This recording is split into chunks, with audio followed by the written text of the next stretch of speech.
It seemed like the pandemic accelerated the improvement of the connections and just the ability to have video conversations with people around the world. I keep in touch with my family constantly, and we're able to talk to each other as if we were in the same room. It's wonderful. Well, the obvious extension of that for our profession is something which I've enjoyed doing ever since the pandemic, which is teaching golf around the world using FaceTime. The chances are this is going to become a bigger and bigger part of how we perform our duties. And so a word or two about how I found it to work best.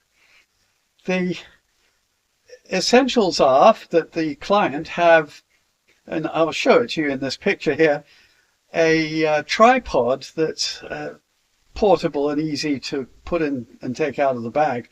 And these flexible leg ones, which are about $20 on Amazon, have turned out to be just right, because you can wrap the flexible legs around the top of the golf bag, which turns out to be a very nice height, about waist high or a little higher, about the height of a driver, to be the right height to get the best perspective on the driving range.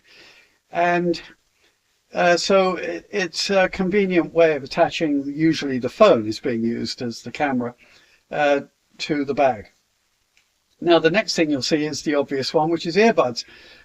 I say it's obvious. When I first started it wasn't, but it became immediately apparent that it was helpful, because that meant that the client didn't have to come up to the phone and get close to it to hear what you're saying.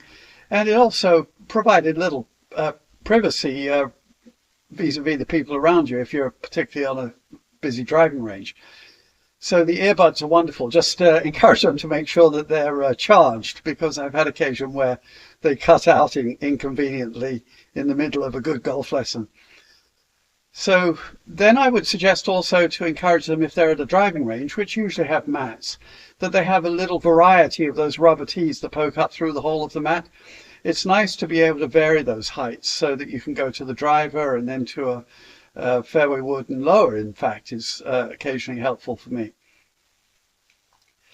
So when your clients set up the camera, you want it to be positioned in such a way that the horizon is halfway up the screen, and then also level, and it'll take you a moment or two to figure out the language that you need to tell them so that they actually start adjusting in the right direction. Well, certainly I needed to work on that for a while. And you want to be able to see their feet. You want to be able to see the ball and the club, obviously at address, but very importantly, you want to be able to see the club at the top of the swing, because I certainly, and I'm sure you, will get lots of clues about the attitude of the club at the end of the backswing. So very important that they be available. And very importantly also is to encourage them. It takes a little while for them to get in the habit, but it is helpful, is for them to say or gesture where the ball went. You can usually on the video only see a few feet of the flight. Now obviously as you get better at your profession, you'll be able to tell a lot from the sound and also the shapes and the movements that they performed. But it's helpful to know where the ball went, and so ask them to at least gesture and possibly say where the ball went.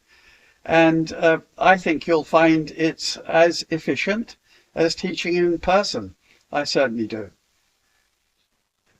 One additional feature is that your clients ought not be backlit, which can happen at a driving range if it's got a cover and they happen to be under the cover. If it's backlit, then you don't get to see all the things you need to see to be completely helpful. So it's best that they be out in sunshine, or certainly out in the open.